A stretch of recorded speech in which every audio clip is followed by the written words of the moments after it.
so you're going back. So this guy, he has nothing to do with the other country. He never went over there. Right, he's never been there, but he's got to go. Like you said, since he probably was a baby. He probably was born there as a baby. Yeah. Been here his whole life, and now he's got to go back because he made a mistake. Yeah, he's a threat, like you said, for society. So you know what? Yeah. The thing is, you have different roots, so let's get rid of them. Yeah, that's why they try to protect certain people to come over.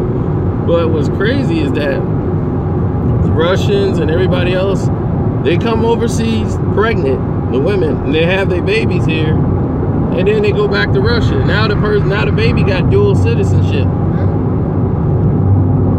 Instantly dual citizenship, and because if they're born on the United States soil, they're automatically a citizen. I saw that on TV, and that's a business actually. There's it's a business.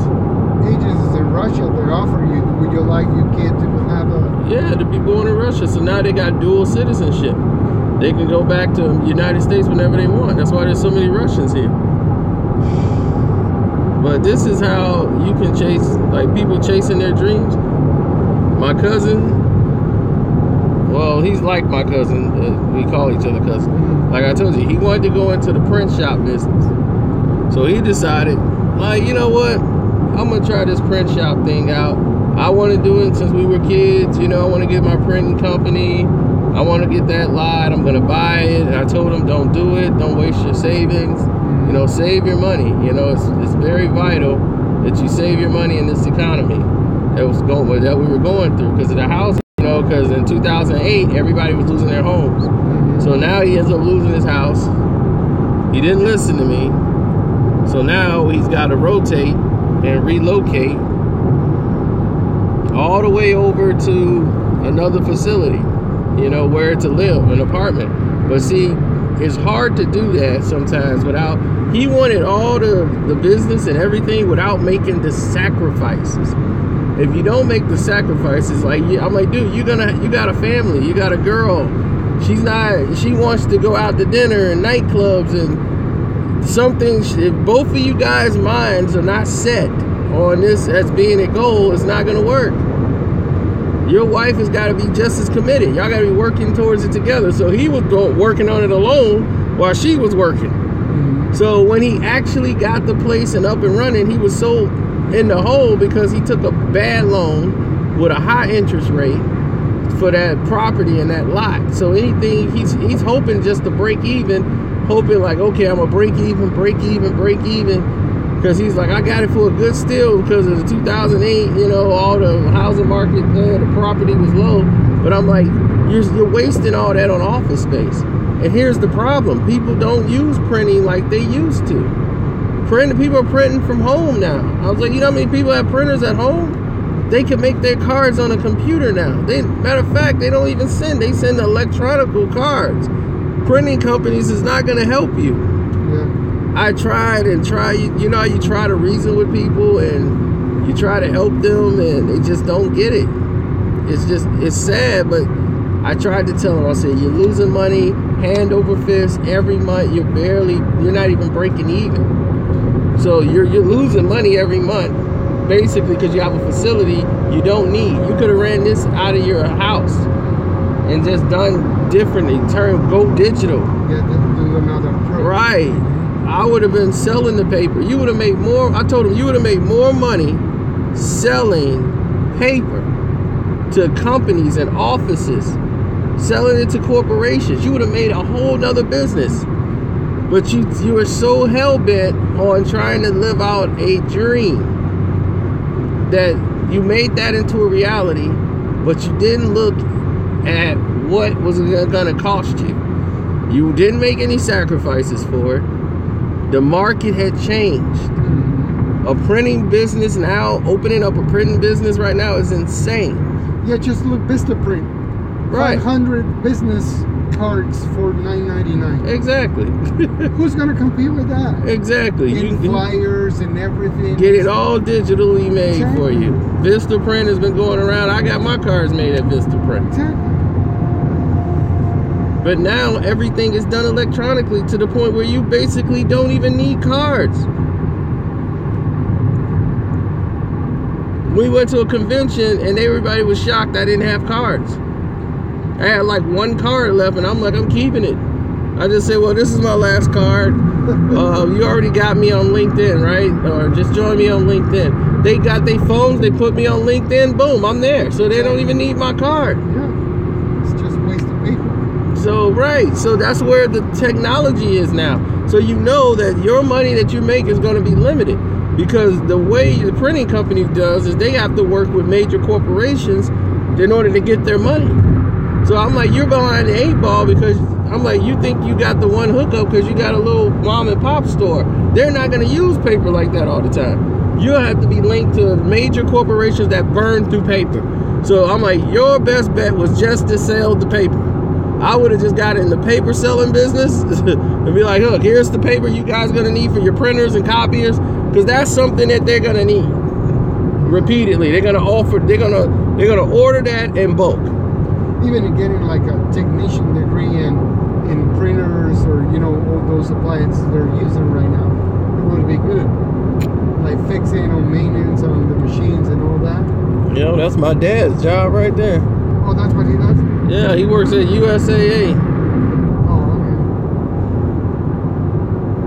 And not even, I don't think, you know, not even an ITT, but, you know, just give the maintenance and all that.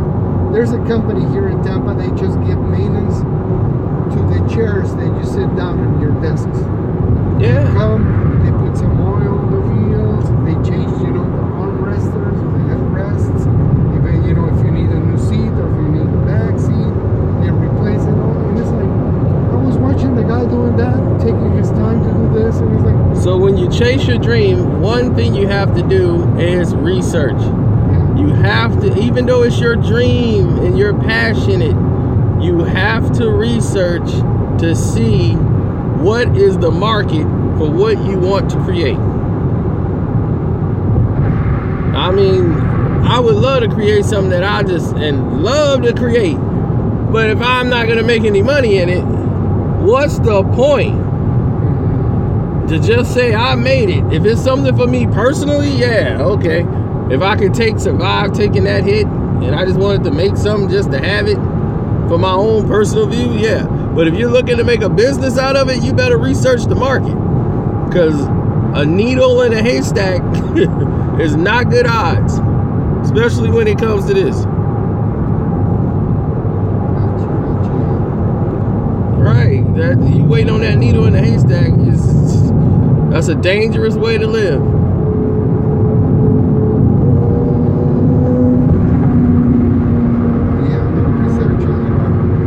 He lost his business, and when he lost the business, he blamed the wife. Blamed the girl. She didn't support me enough. I'm like, no, you didn't have any business. She told you to fold 2 years ago. You tried to keep that business afloat and keep the facility, paying all that utility. Nobody's coming in the store. You might get 1 or 2 people walking in there. That's why people get rid of their physical location and go get a website. I'm like, you better off getting a website, getting a web page. You're saving money.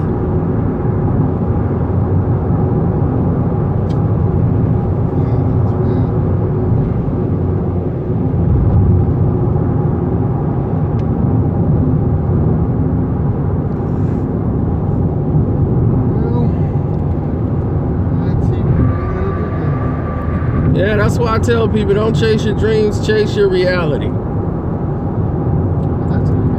Chase your reality. Dreams, they come and go. Like I said, I dreamed of a supercar that could fly. And I was 8 years old, I drew that car. I'm like, I want to fly this car. Watch, when I get older, I'm going to drive this. I'm going to have a whole bunch of cars and selling them. And mine, we're going to all fly. Yeah. I don't want one like that no more. You gotta chase your reality. But if you're not willing to make the sacrifices, it's not gonna become true. It's not gonna work. Because some people, Americans, we just become lazy. We become complacent, lazy, and sometimes those are hardworking, they get the shaft. Some people that's dedicated and hardworking, they don't get it. And the lazy people seem to get everything.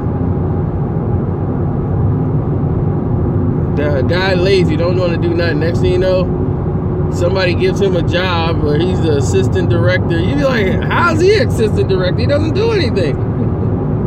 We do all the work. Yeah, I had one of those jobs, not doing anything, probably doing way too much. That I was, underpaid. And it was like, this is supposed to be a government, a good job. Yeah. Compared with the other ones that I was doing all the job, it was almost 4 times what I was getting salary from. Yeah. It was like, this 4 times the salary, and you're doing 4 times the work. Exactly. I was like, no, this is not good. No, it's not good. So that's why it's best to have a strategic way to chase your reality and trying to see how you're going to make that reality come to reality. Basically, you chase it and you make it. You set a plan to chase it. You got to do the research. You got to put in the work. You got to say, this is my market. This is where I think I can make my niche. I can make my dollar here.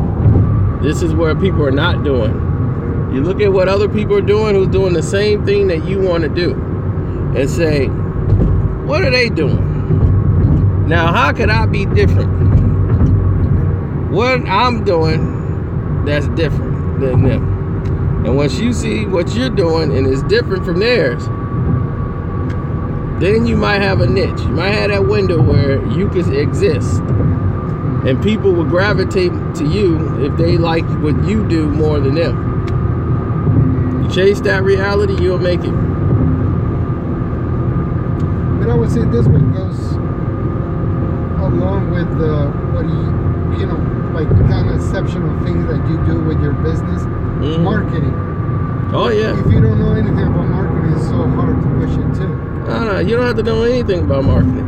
See, most of the people know. Only thing you have to know about marketing is hire somebody that knows something about marketing. See, that's the thing. the most intelligent of people you see who you think is so powerful, they're smart because they're dumb. They hire people that know what they're doing. They have somebody who do the marketing that they couldn't do it themselves. They like, I don't know what this guy's doing, but he works. Mm-hmm. So I told this guy on the other, what was it? I think Thursday.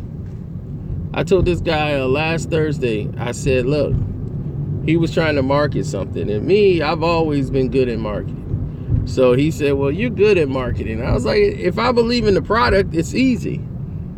It's hard to market something you don't have any feeling or connection to.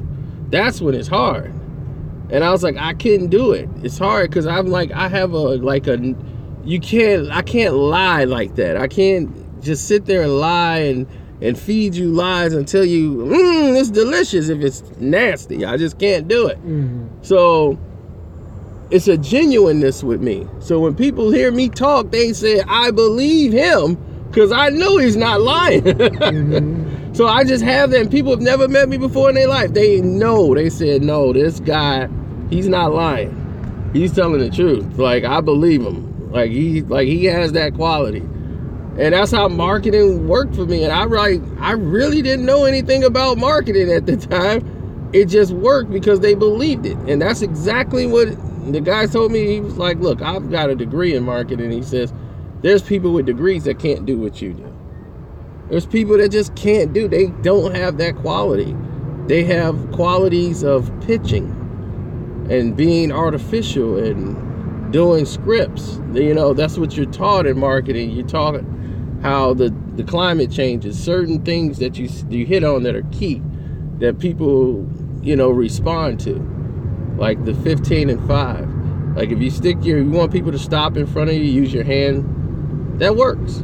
If anybody said, hey, can I ask you a quick question? And you stick your hand out, the person in front of you will stop, turn to you, and give you their attention. They have never met you before in their life, and that gesture works universally. It works. As soon as they get ready to walk past you, you just stick your hand out real quick and say, hey, quick question. And they stop. And they listen to what you have to say.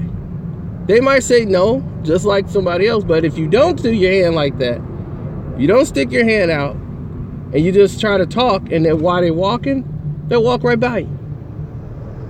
Even though they hear you talking, they'll walk right by you.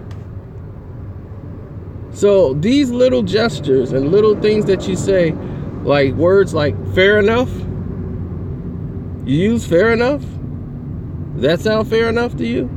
You ask them questions to get a response. 9 times out of 10, they're gonna say yes.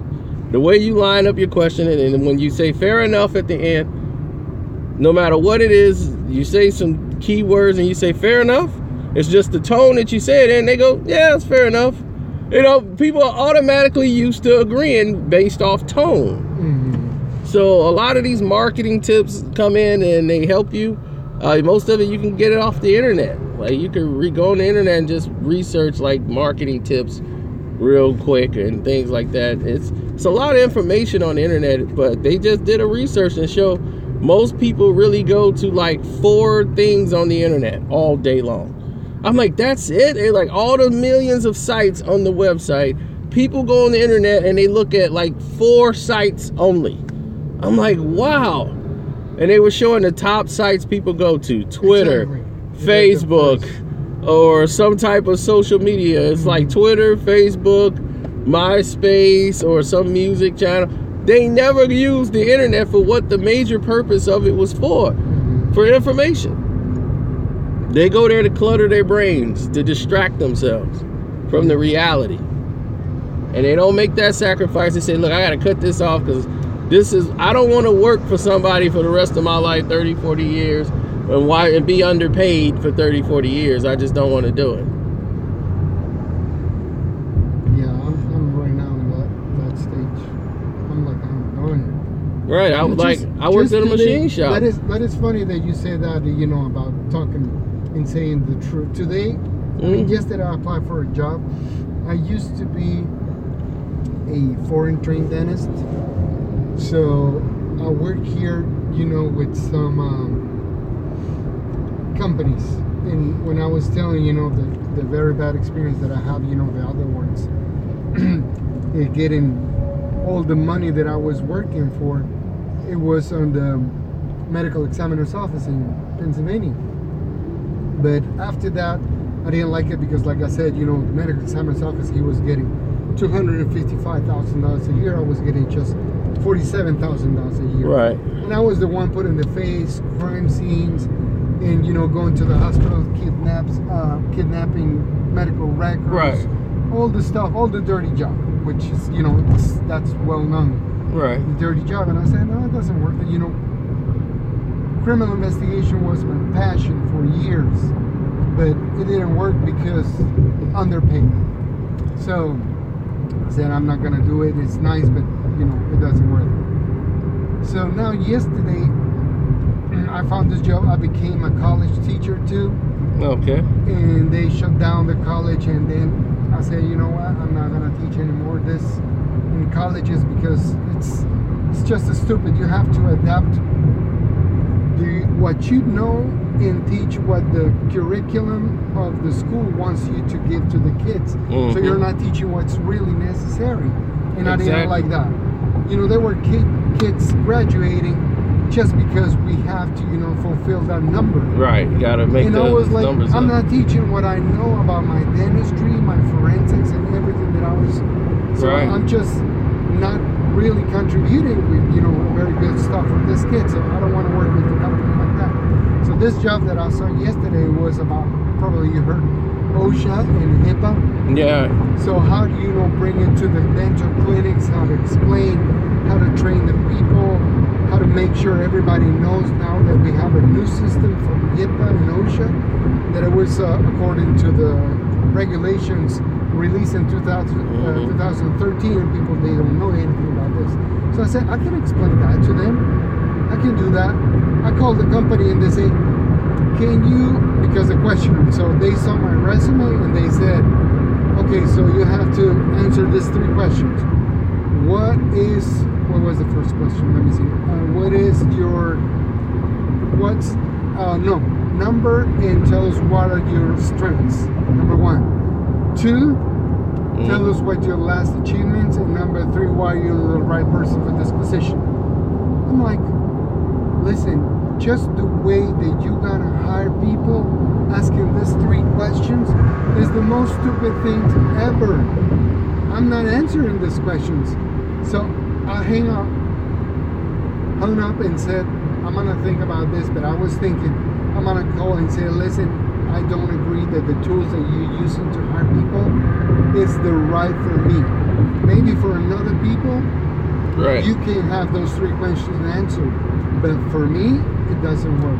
They just want to know how you think.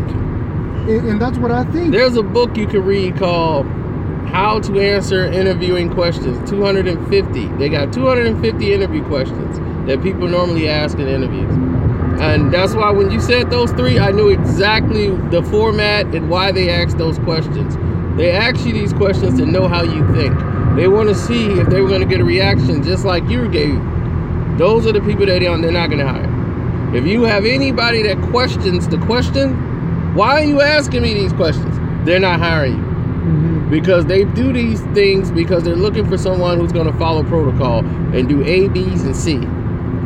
See, if you do A, B, and C, they know they're going to have a less problems with you making mistakes. Mm-hmm. See, that's what they use as a psychological test.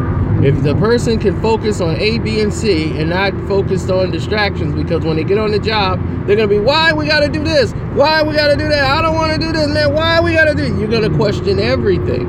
So they want to see who's going to be focused on the questions, ask them to the best of their abilities, and move forward. They say, okay. So it's just a test. Mm-hmm. It's a psychological test to see how you perform to it. And the jobs do this a lot to see how they're going to hire, because they go by statistics to say the most time we use this question survey, those who give us direct answers, those are the guys that normally follow A, B, and C. You know, we don't have to worry about them missing the job, being late. This person's going to have 1,000 excuses as to why. They do these tests and they research them. Yeah, so I'm not the good one for that company then. No. If you ask too many questions about the questions, Actually, it's not a question. What I'm saying is, right, you don't deem it necessary. That Right, is it's not like the right tool to measure me as a candidate. right, and Why they don't ask me? they're not using it to measure you. They got your resume to do that. Exactly. That's why I say this is a psychological test that they're pulling. They know everything about you, but they need to know how, because everybody's going to be on their best behavior when they go on the job interview. So you're not going to really know the person until you hire them. So they use these psychological tests by asking questions to probe you, to see how you're going to react. That's why they use these tactics. So when you come in there and they ask you these questions like 1, 2, and 3, they might be very unnecessary. They know they're unnecessary. They're not going to use it to qualify you. They're going to see how you react to the actual questions. That's it. And once you give a response like that, it's over. Like, thank you, we're sorry, we don't want to take it, it's not for you, thank you for letting us know, and they go right on to the next candidate. Anybody who blow up at the questions or just like the whole process, like, what is this about? And they be like, oh, nothing, we just do it as a procedure, but that's okay, don't worry about it, we'll give you a call. They're going to go to the person that has no complaints about any of this whatsoever. They're just not thinking. Right, they just want to do A, B, and C, that's it. That's what they're looking for. I had a job over here for a month, and they hired me because I was qualified. They said, okay, so we start working over there, and then I realized that supervisor had different ways to do the things, and she started to blame on me, like, you're using different terminology. You're confusing the people, and it was everything on me. And I said, you know what? I'm gonna have to quit because this is a problem of power. Yeah. What you're saying is that I'm not right, and you gave me this job saying that I was good for the job, and now you're saying that I'm wrong. So in my perspective, the one who was wrong is you to hiring me because you think that I'm the wrong person for this position. So you know what? Here's the key, here's your stuff, and I'll walk out. Yeah, well, see, at least you could walk out, Most people can't do that. Like, this guy worked 12 years. The senior area manager told him, we brought here, they were there to hire somebody to be the new manager of that plant. And he had worked all these years. He got all this experience under his belt. And what happens is the guy that was under him, who just started for 6 months, his uncle was like the general manager at another plant. He calls his uncle and says, hey, I'm gonna quit because I thought I was coming here to get a promotion. Next thing you know, they put him in. The guy who trained him been there like 18 years. Hey, they don't respect you. Well, I would say that, that's why I have this job, because this one, nobody tells me what to do, and I just go straight, do what I have to do. I don't like to drive, but I think I'm who is like no agent, no manager. I'd be like, I don't know what your title says, but do you know what that button does if you press it? No. That's your job. Exactly. So don't come tell me how to do it. When you can't. That's the problem. When they realize you know a little bit more about something, you're a threat. Exactly. And that is when all the problem starts. When you're intelligent, you're always a threat, because you can go rogue.